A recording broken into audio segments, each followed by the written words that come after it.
right, and just like that, everybody, we are live for week 11, coming up on the end of our third month here with Leap into the Week with no other than our honored guest every single week over here, Mr. Patrick Fingles of Leap. And last week, if you missed it, we were able to talk about playing business, a term that I have come to use a lot around here with what we do at Blue Collar Media Group. But today we're talking about leadership, man. And there are no shortage of speakers and motivational people out there that want to talk about leadership. But I want to get a little granular today, everyone. And I want to do this with Patrick for contractors out there because so many of you are in different stages of your business. You're trying to grow from 2 to 5, from 5 to 10. And I'm telling you right now, and I think Patrick is going to back me up. We're going to learn from him today.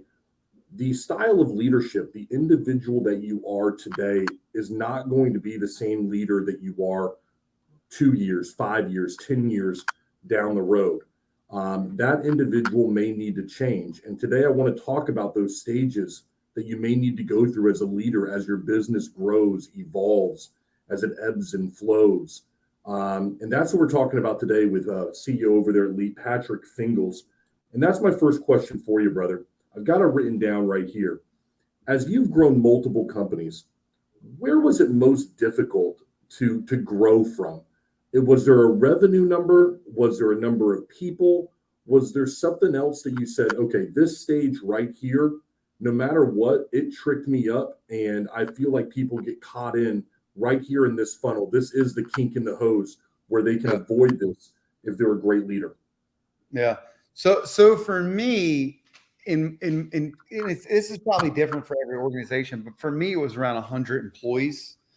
And because I'm a big believer in culture and, you know, in my businesses, in more than one occasion, when we hit 100 employees, I think what started to happen was you start to be more of an indirect leader. Now, obviously not everybody works for you when you have 30 or 40 employees, but you can still be in everybody's life. You can still, you can have influence or touch on everybody. Once you start getting north of 75, 80, 90, 100, now, you're an extent, your culture and the way you're leaning is extended. You're indirectly touching some of those people because, you start to lose track. You don't even know everybody's name, and so and again, this is for me, but so culture starts to shift from the responsibility of a single person to the responsibility of every person. And, they always say culture's top down. And I always say, now listen, culture's top down for your first 50 employees. North of 50, culture's bottom up. Because at that point in time, it's not influenced by one person. It's influenced by the masses. So everybody has to have a responsibility in creating culture of the company. So anyway, that's mainly where I got tripped up, and I had to find my footing. And in some of those cases, we went through some turbulent times and had to come down and then had to go back up. In other cases, we didn't, because I had learned from my experiences. But for me, culture is a really big driver in my overall success, and it gets harder when I can't have a pulse on every person. Let me ask you this, man. You just mentioned this kind of as an example of not knowing everybody's name. And getting to know you personally, you care about the people that work for Leap and that have worked for the companies that you have that have managed and have owned. Was it personally difficult for you during that time? And the reason I ask that is because, there are contractors who are in that, let's say that $5 million range, who may be opening a second location. Or they may be moving to where, hey, listen, I don't know everybody over there as well as what I should. I've only got 25 employees, but I'm going back and forth between 2 states even, or 2 locations. Was it something that was difficult for you as you grew to kind of not know the people the way you used to? Yeah, I think it wasn't difficult because, if you listen to the last episode of Playing Business, I always played business. So, the idea of having bigger and bigger and bigger companies, I got excited about that. Like, I have so many employees, I don't even know everybody that works here, right? So for a business owner that wants to grow, that's a milestone. So I wouldn't say I had regret about that. I think, what kind of happened is you have to kind of re-identify your role in that person's life, but from an indirect capacity. And so I didn't do that. I think what I kind of did was just presume that I had hired kind, nice people, and they were. I had hired like kind, nice people, and they would just continue to do what I wanted to do. But I probably didn't put as much process and rigor in place to make sure that things were on track. So you can be very present in somebody's life from an indirect approach. We do it all the time, right? Maybe it's our, if you have a grandchild or something like that, or a friend of a friend, or you're impacting somebody else, but not directly to them through somebody else. You just need to know how to shift your process to that. So I think that's what I struggled with, was how do I have more indirect influence and have a relationship with somebody in an indirect capacity? And that just takes time, man. I take some leadership classes, and it just takes knowledge, knowledge and experience. And sometimes people always presume experience is positive. It's not. Experience is just experience. I climbed the mountain and I didn't make it to the top. I failed, but now I have valuable experience. I'm going to make it next time.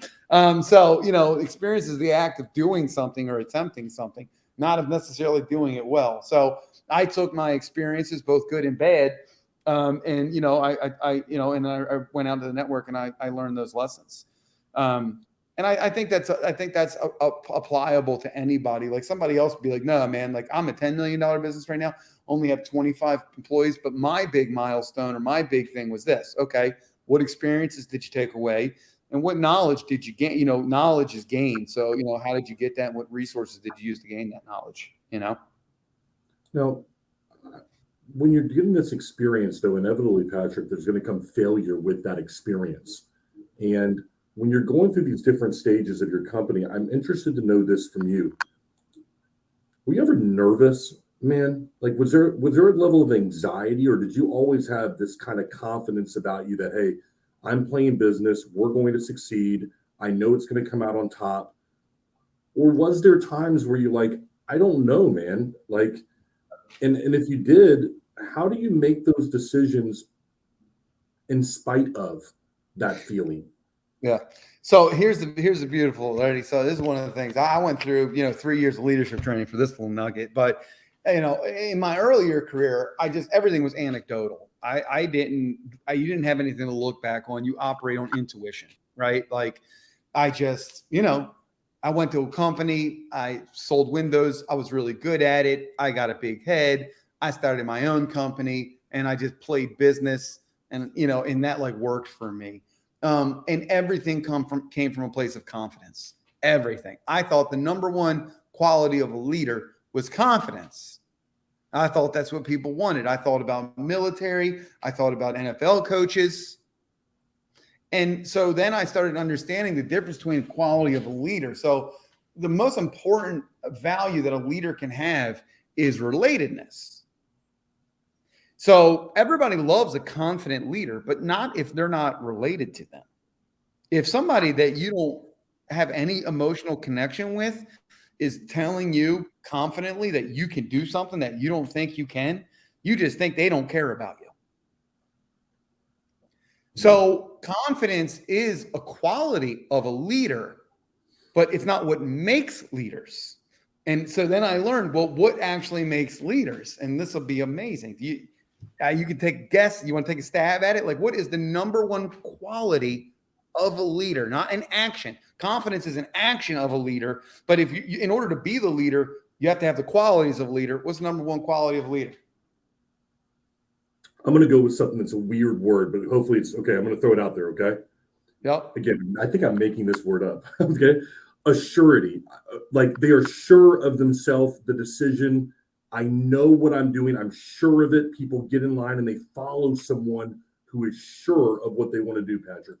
I'm going to assurity. I don't know if that's a word. No, surety. That's good. It's very similar to confidence. And that's why a lot of people go there. It's like assurity. Oh, this person, I trust this person because they're confident. There is something there. Like you have that with your pilot. Everything's going to be fine. That's what you want the pilot to say. Not we're all going to die.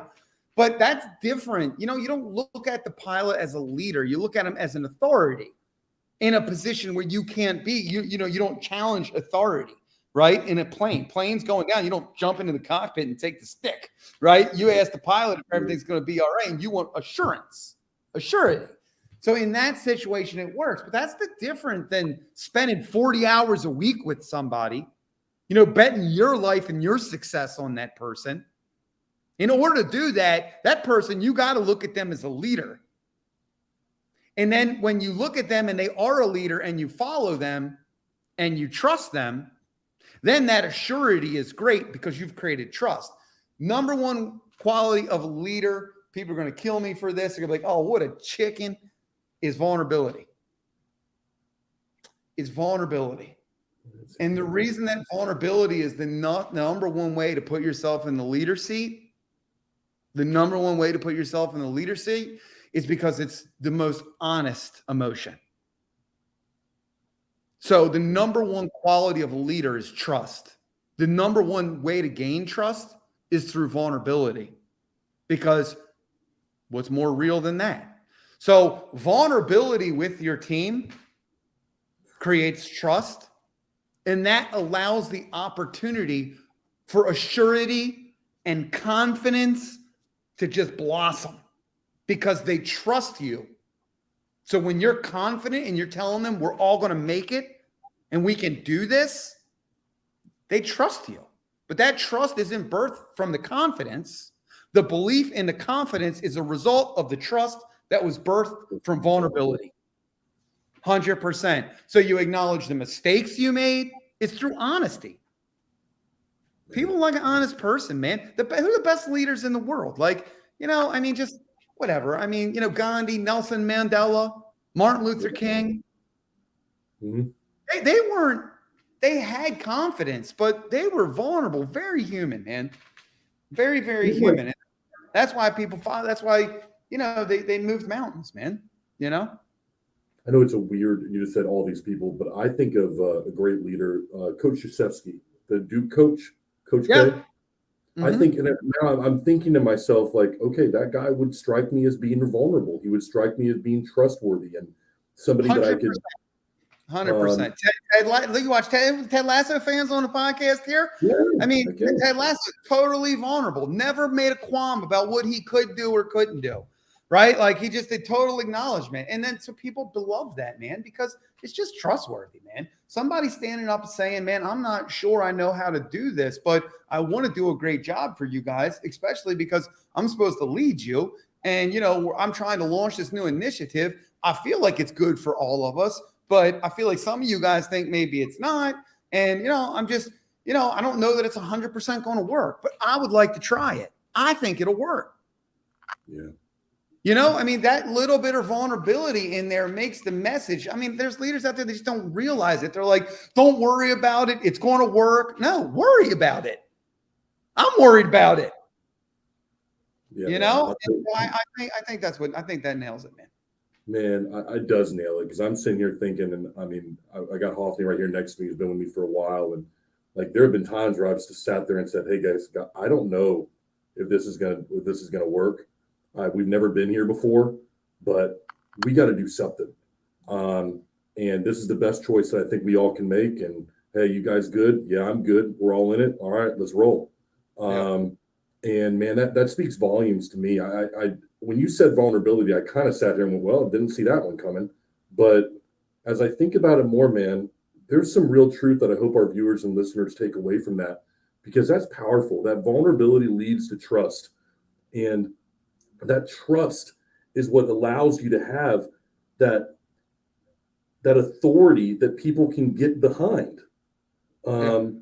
And that relatedness, as you said, is such an underrated value in a leader. I think that comes back to that vulnerability as well, that people can look at that person and go, hey, man, I can see where you're coming from. I can relate to where you're at. You're in a different position than me within the company, but I can understand it. There's so much there, man. I just hope that people go back and they watch that, because that vulnerability stuff is not a joke. And so everybody, I'm telling you, this is a great episode right here. Go back and listen to it. Leadership through the stages of your business. This is why we get together with Patrick Fingles. over there at Leap to talk about stuff just like this, because I learned something today, and I hope you did too.